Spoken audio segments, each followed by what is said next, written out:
Good morning guys! So ngayon guys ay uuwi muna tayo sa bahay this morning.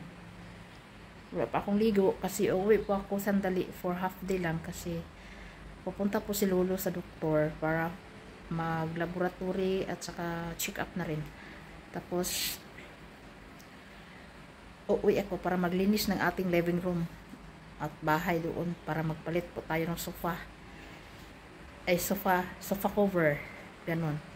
So, ayan, hinintay ko lang na magbalik si madam tapos matapos si Lolo maligo at nagwa-washing na rin ako ng aking mga pambahay na damit at isampay ko muna bago ako aalis. Sus, uwi na naman tayo, masaya na naman. Happy na naman ako guys, syempre makalanghap na naman ako ng hangin sa labas at saka mainita na naman tayo. At tawag nito malinis ko lang yung bahay ba kasi ngayong Saturday or Sunday yata ng hapon or morning, di ko alam anong oras, mayroon pong mga sister-in-law ko, brother-in-law ko magpunta ng bahay kasi mayroon silang gagawing prayers doon. Mag-prayer sila, iwan ko ba, basta sambayang yung ganun tawag. Magsunog-sunog na naman sila ng mga basta mga Chinese style, di ko alam paano i-explain basta ganun. Tapos yun, pang madali ang linis lang po tayo mamaya sa bahay. Tapos nakaredy na ako, hintay ko na lang yung vacuum battery matapos mag-charge kasi mag-vacuum muna ako at saka mag-mop bago ako aalis. Naka-charge lubat kasi iwan ko bakit mabilis na lubat yun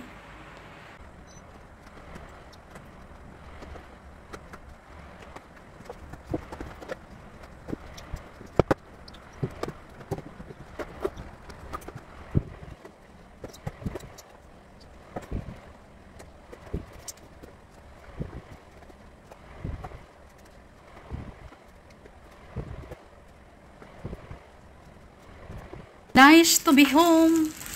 Andito na ang tagalinis ng bahay. Nakarating na. So, nandito na tayo guys. As usual, andyan ang sapatos ng anak ko nagkalat. Meaning, hindi siya pumasok sa school. 3 days na. Ganito kakalat ang aming living room. Pasikip na nga, makalat pa. Daming alikabok sa sahig na kailangan linisin ni Mami. Umuwi si Mami para lang maglinis. Walang sinasayang na oras. O, diba? O, yan. Tingnan nyo. Yan. Yung cover na yan. Ilang taon na yan. Magto 2 years na siguro. Hindi ko lang sure. So, ang gagawin natin ngayon, maglilinis tayo. Dahil may nabibili. Tingnan nyo. Ito, tanggalin ko to. Ilabas ko to kasi gagamitin itong table na to sa labas. Tapos yan, ang daming kalat, diba? Masakit na naman ang ulo ko kung saan ko ilalapag yung mga chichiburitsi na yan. Sa sobrang dami, hindi ko na alam. Ayan, tingnan nyo, mga damit ng asawa ko nang sinusuot, dyan lang nilalapag. So, sino bang hindi makauwi? Ayan, mga basura, nilalapag lang dyan. Ayan, dining table pa ba yan? Kita nyo? Pag hindi ko uwi ng bahay, guys, hay, iwan ko na lang. Naku, iba talaga. Dito. Yan, ang asawa ko, may hilig yan. Madami yan siya, mga chichiburitsi na kailangan mong i-check up kung ano pa ba ang pwedeng gamitin at tapon. Ay, dito kasi yung siya lagi. Nanonood siya ng TV dyan, nagkakalat pa. Diyos ko, Mio. Tapos dito. Ayan, ang table ni Gapin, dito ko na nilalapag. Kalat pa rin.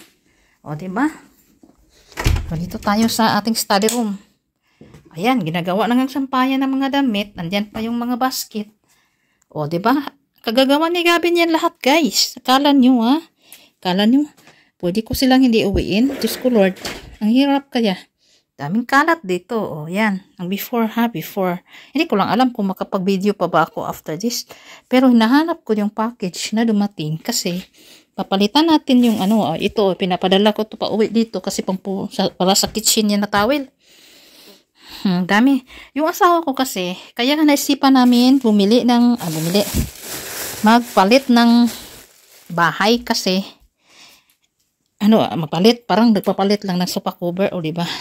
Kalat talaga dito, dami. Ay, mabubuang ako sa stress dito, guys.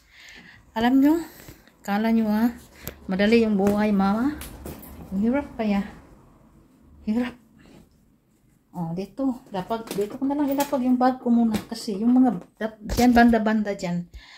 Halongkatin ko dyan. Tapos sira pa itong damit kong batunis. Nalaglag pa. Lagi na ako ganon. Kasi lalabas yung ating kukumilon. Ayan.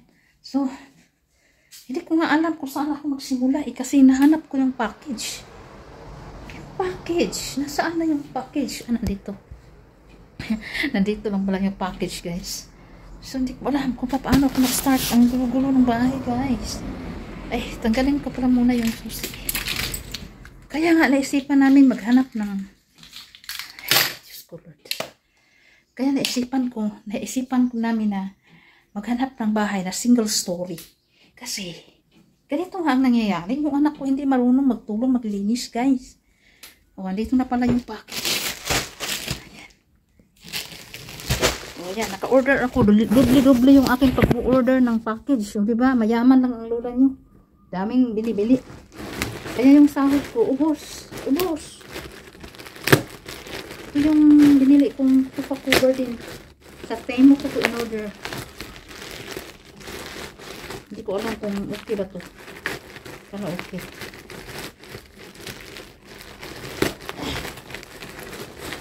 Cover din ito. Ayan, oh. Ganitong kulay siya. Pero hindi ko sure kung ito ba yung dapat kong ipalit o dami pang itong gagawin, mga madam. Tulungan nyo ako din. Gusto ko maghanap ng ano, yung ano ba, mga madam, yung maglinis ba. Kasi lang, yung mga kakilala ko kasi puro mga busy eh. May iba naman. Ay, manipis lang pala siya, mga madam. Ganitong kulay na lang ang napili ko kasi wala nang iba. Wala nang mga terno yung iba doon na nakita ko. Mayroon na pero sobrang mahal. Ito manipis lang siya para pang palit dito. Palitan sample lang natin. Kasya naman. Pero madulas siya, madulas. Iba yung may texture talaga na sofa cover. Pero hindi lang muna ito yung gagamitin ko. Mamaya ipakita ko sa inyo pagkatapos ko magpalit, mga madam.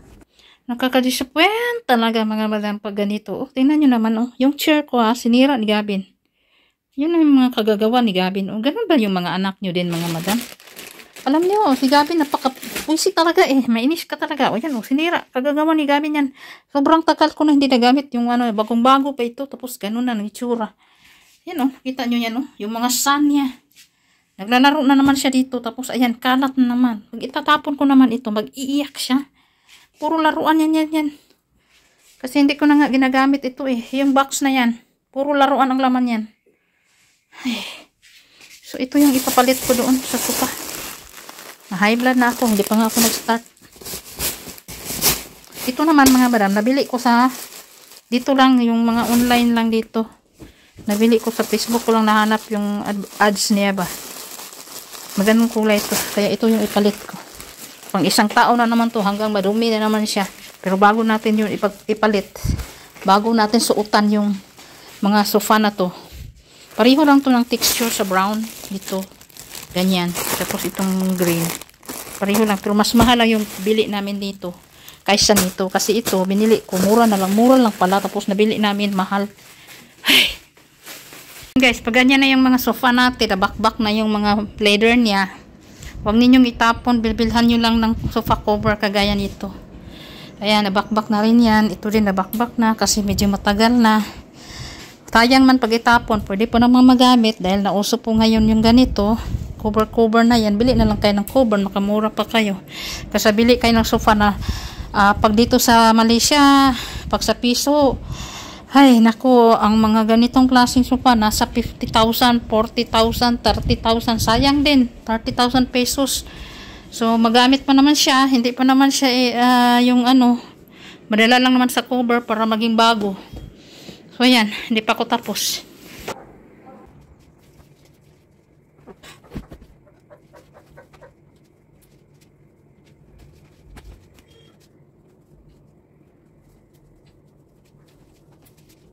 Alis ako. Hindi akong kasama. Wala ko katulong. Yung anak ko tulog. Absent na nga. Tulog pa. Kaya dis na siyang absent. Kaya ay, hindi ko na alam. Kaya mag-note ng silbi pag may anak tayong tamad. Hindi talaga nakakatulong yung mga anak ng tamad yan. Nakakapagod na, may stress.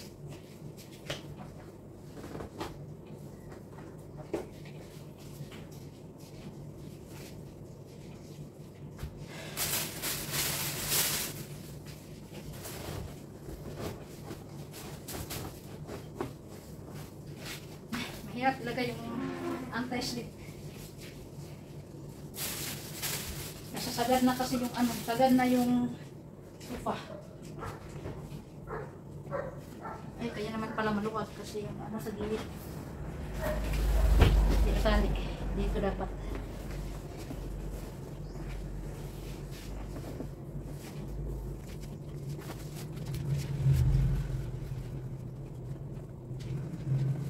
Sige, may kong...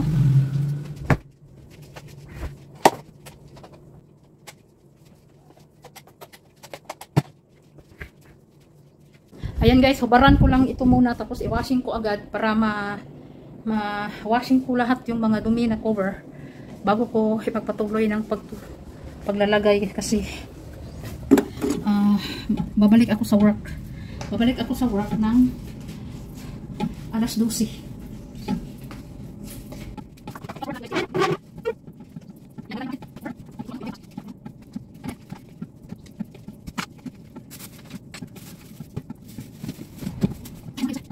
Ko sira na din, ayan oh.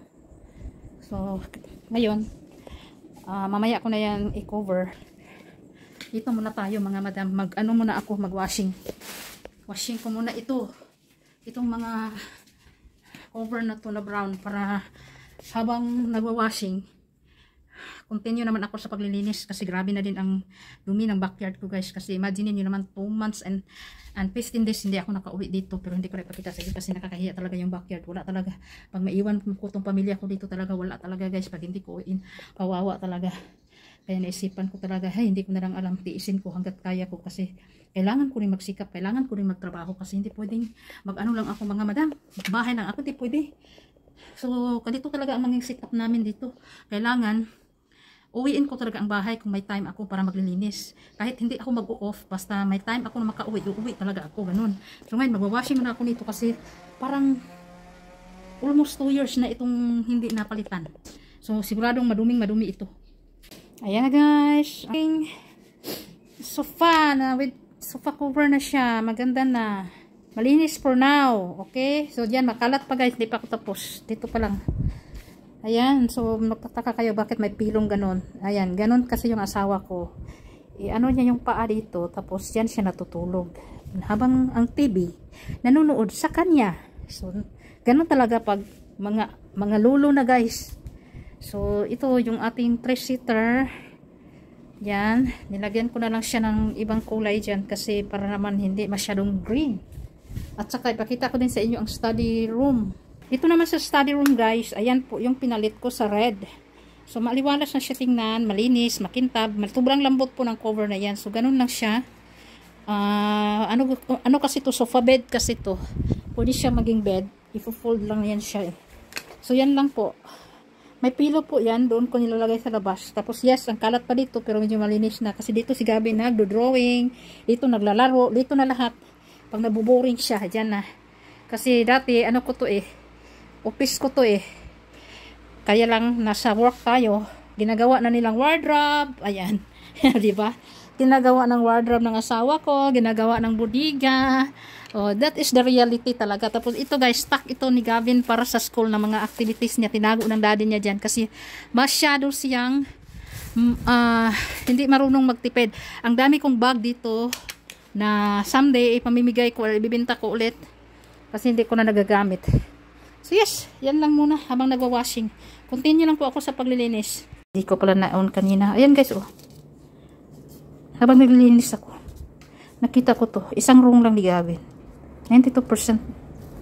Kasi, every correct, it marks na yun. So yun. Ang goat niya, naging boat.